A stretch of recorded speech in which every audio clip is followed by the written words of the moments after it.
back to Who's Hiring Aggies. I'm Dr. Sterling Bone, Professor of Marketing and Sales in the John M. Huntsman School of Business. I'm very fortunate today to be joined by one of our good friends and partnering companies, Blake Harber from Workstream. Welcome, Blake. Hey, thanks for having me. Really appreciate it. Well, Blake, you and I have worked over the years as you've recruited students from Utah State in the different organizations that you've worked at. Maybe introduce to our students a little bit about you and your career. Yeah. So I grew up in California, east of Los Angeles, and started my sales career down there. I did outside sales in the construction industry, and realized I loved sales. I hated the industry. It was just very old and antiquated, and I wanted to get into tech, but wasn't necessarily interested in going to San Francisco. And so we ended up here in Utah, and I joined a company called HireView. They were still fairly early, and spent a couple years there, and led a team and sold, and then had an opportunity to join Lucid. And I joined Lucid in fairly early days. We had probably 10 to 15 reps at the time when I joined.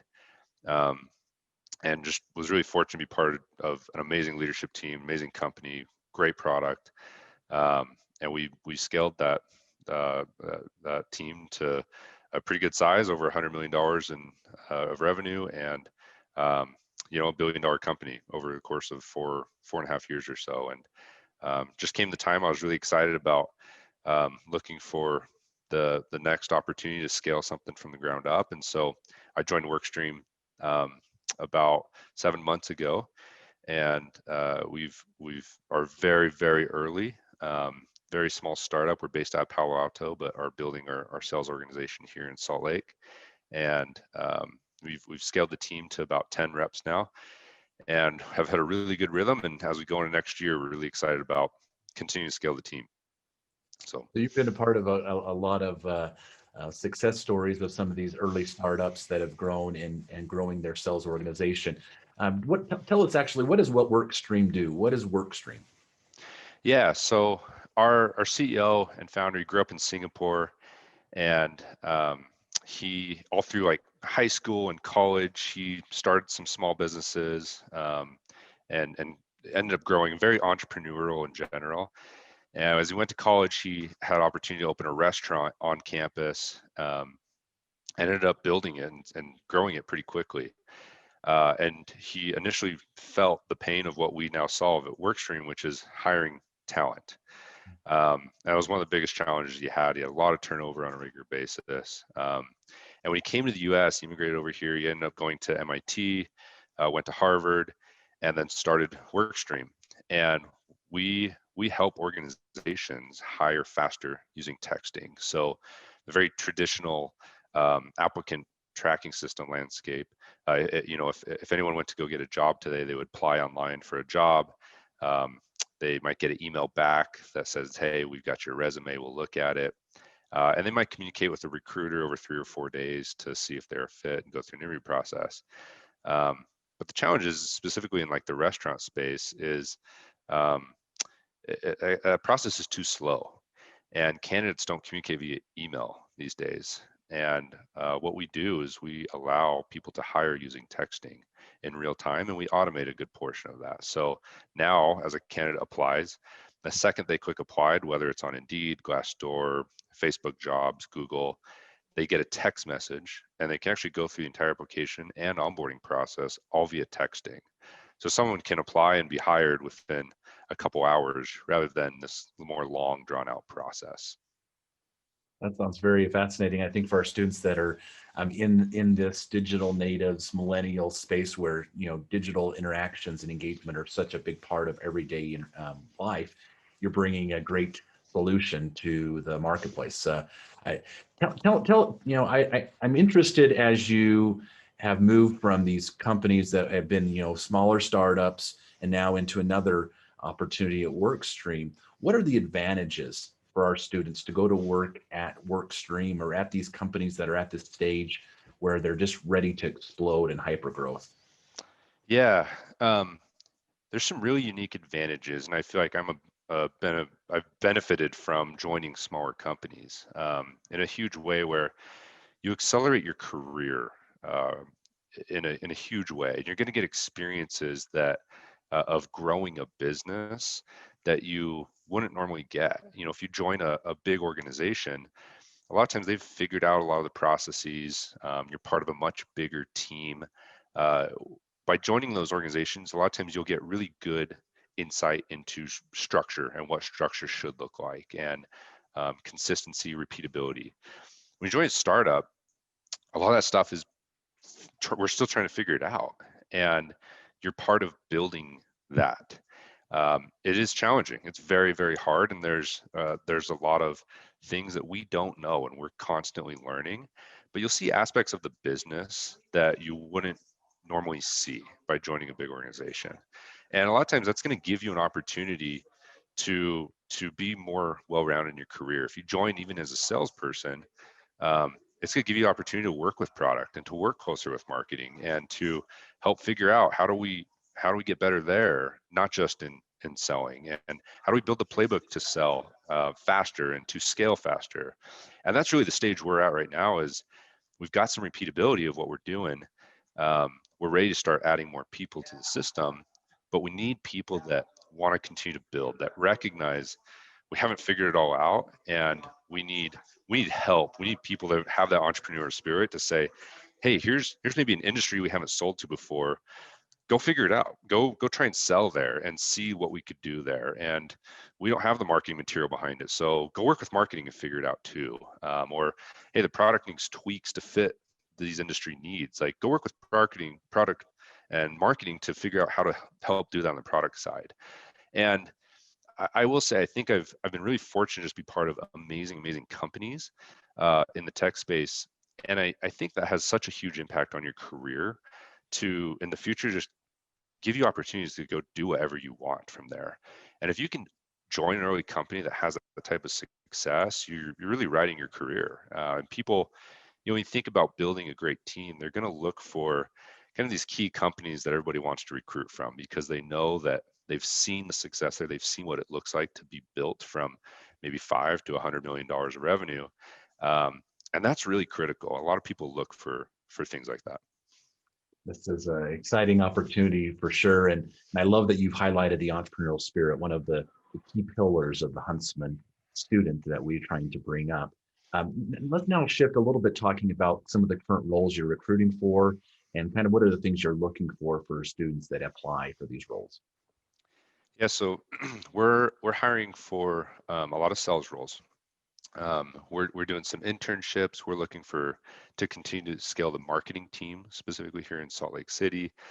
Um, but specifically on the sales side, we're looking for account development or sales development reps. And this team is such a critical team to our success, because it's a team that's you spend a lot of your day figuring out who are the target companies we want to go after, who are the right people that we want to be talking to, and how we get on their radar. In our industry that we sell to, text messaging works really well. Ironically, we sell a texting platform, but texting with our prospects works really well. Cold calls works really well. We use a lot of LinkedIn to engage in different ways and to kind of set ourselves apart from other people that might be trying to sell into these similar buyers. Um, and so we're looking for that team to continue to scale. And this is a team that um, arguably it's one of the hardest roles in sales, but it gives a really solid foundation of skill sets to be successful in a career as you move into a closing role. And we sell into a stage, or sorry, a buyer um, that we can take these roles of account development or sales development reps and promote them into closing account executive roles pretty quickly. So we're really focused on getting our sales development program up and running and get a really good solid training program there, so that we can continue to promote internally into closing roles and give people that are coming straight out of school an opportunity to progress their career really quickly and get into a closing role pretty quickly. That's a fantastic opportunity to really come in and learn a new set of skills, a new industry, new opportunity, but to really have the opportunity as you perform to to accelerating your career. I love that. You've had an opportunity of mentoring a lot of new hires and early stage career employees. What are some of the attributes that you would hope that our students would have as they come to work at Workstream? Yeah. I think one of the things that always stands out to me is it's interesting. I see people come through their, your class in general, and it's almost like they don't know what they're getting into in your class, and they come away with this like piqued interest of, wow, sales could be really interesting and a really fun career. Um, and I love looking for the people that want to like really run with that and dive deep into a sales career. Something that always stands out to me is when people they know podcasts, they've read some sales books, they can reference some people they follow on LinkedIn that post really good sales content, because that shows like the what I need in sales reps is that energy and drive to figure things out on their own. And in a lot of ways, they're brand new in the career, so they have to have that energy to um, find good sales material, find good people that can be mentors outside their circle, and obviously that translate into selling really well. It's less about the sales skills and more about the ability to engage people that are outside the bubble of Logan, Utah, if that makes sense. Right. Um, and some of the best salespeople can do that very naturally. They can network, they can start building relationships.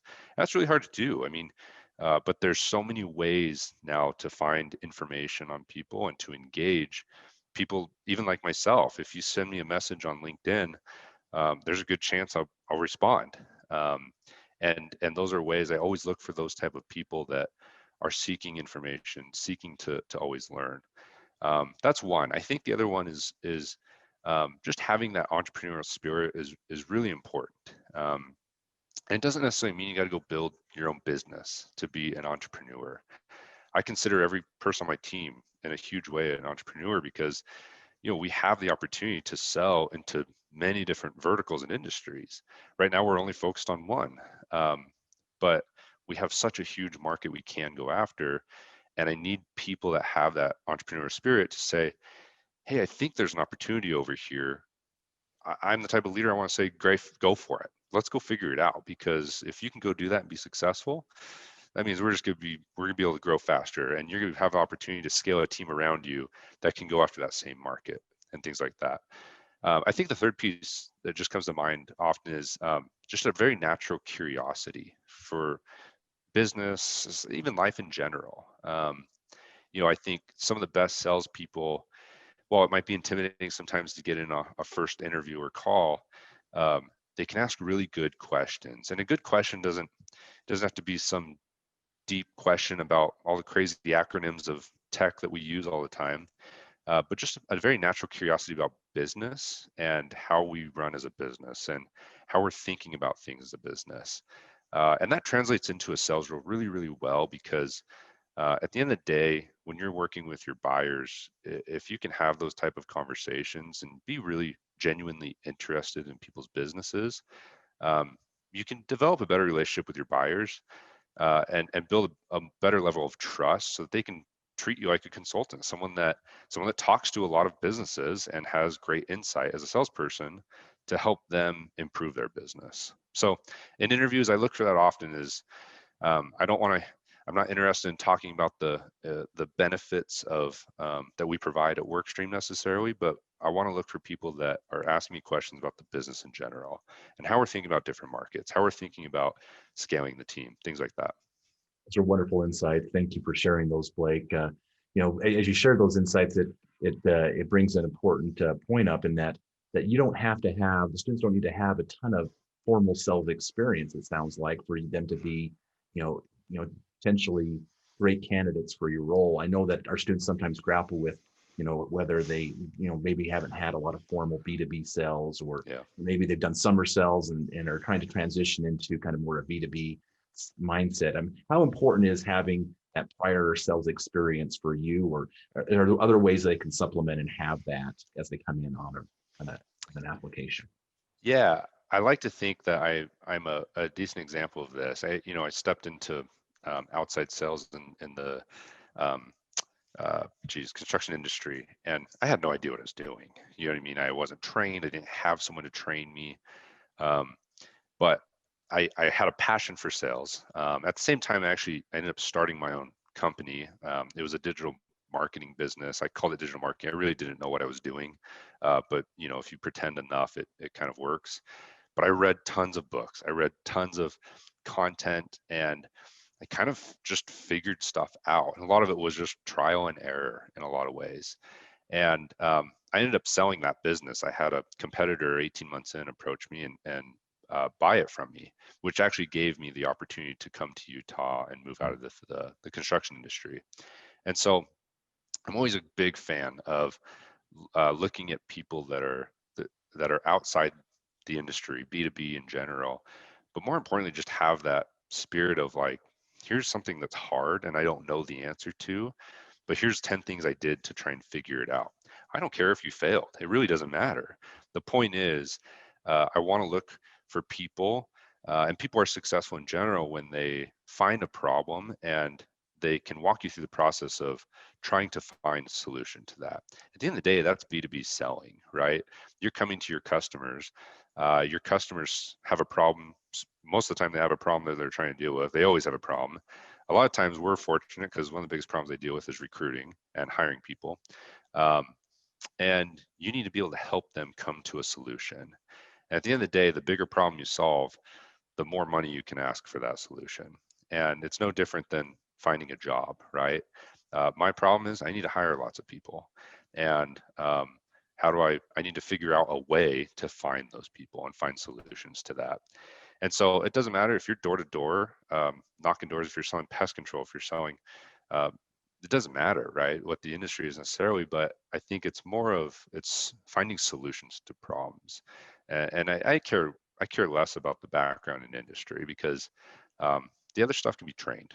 And as long as someone's willing to learn, they have that desire to just find solutions in general, they can be successful. No, I think that's some great advice for our students. And I know that you're a very curious human being.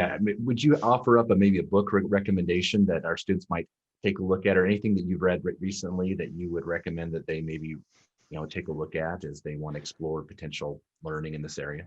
Yeah. I think a couple. So, I mean, Josh Braun, if you follow him on LinkedIn, he's phenomenal. He's just got a lot of really good content, very actionable content. Things I think a lot of times these sales people can get into stuff that doesn't make a lot of sense, or it's hard to translate. But I always look for content that you could go back to your desk, sit down, and actually try it. So follow Josh Braun on LinkedIn. He's got some great, I think that's Braun, got some great content. I'm reading a book actually right now, and I've read it a few times. Phenomenal book. It's called Impossible to Inevitable, and it's more about just sales, it's like startups in general in the tech space. It's a phenomenal book, and it talks very actionable insights about how to scale a business. And anybody that has kind of that entrepreneurial spirit and wants to learn about the tech industry, great book. I think Jeb Blount is a phenomenal person. He's written a handful of books that are really, really good. Very actionable stuff. Another one, and I went through his training at Lucid, and it's a phenomenal training, very actionable insights into just a sales methodology, is Skip Miller. I think it's actually William Miller, I think that's right. Anyways, he just came out with a book called Outbounding. Phenomenal books. He's got a few different books, but those are the type of things you can read his book and you go back to your desk and implement stuff right away. So those are a few. I hope that's helpful. No, that's absolutely helpful. Again, one of the things we really encourage in our students here at the Huntsman School is to take advantage of the out of class learning opportunities. And so you've given us some great ideas and inspired me that I need to pick up a couple new books for my library, and we can chat more about those. But as we go forward now in and with these students interested in Workstream, how would you like them to engage and reach out to you or apply? What would be the best way for them to pursue opportunities at Workstream? Yeah, you can few different ways. LinkedIn, find me on LinkedIn. I think I'm Blake J. Harber on LinkedIn. Shoot me a message, connect with me. I get a lot of LinkedIn messages. It might take me a few days to comb through it. You can text me if you want. My number is 909-965-2148. We like texting here at Workstream, so that's usually the easiest way to get a hold of me. Or you could shoot me an email. It's just blake@workstream.is. And any of those mediums. I honestly, text is probably the best way that you could get engaged with me. That's outstanding. So practicing what you sell, and that That's is right. fantastic. So, well, Blake, this has been a pleasure and such a great session for our students to learn about careers in sales, the entrepreneurial spirit in tech, but also the important opportunities and great opportunities at Workstream. So thanks for sharing some time with us today. Yeah, thanks so much, Dr. Bone. Appreciate the time.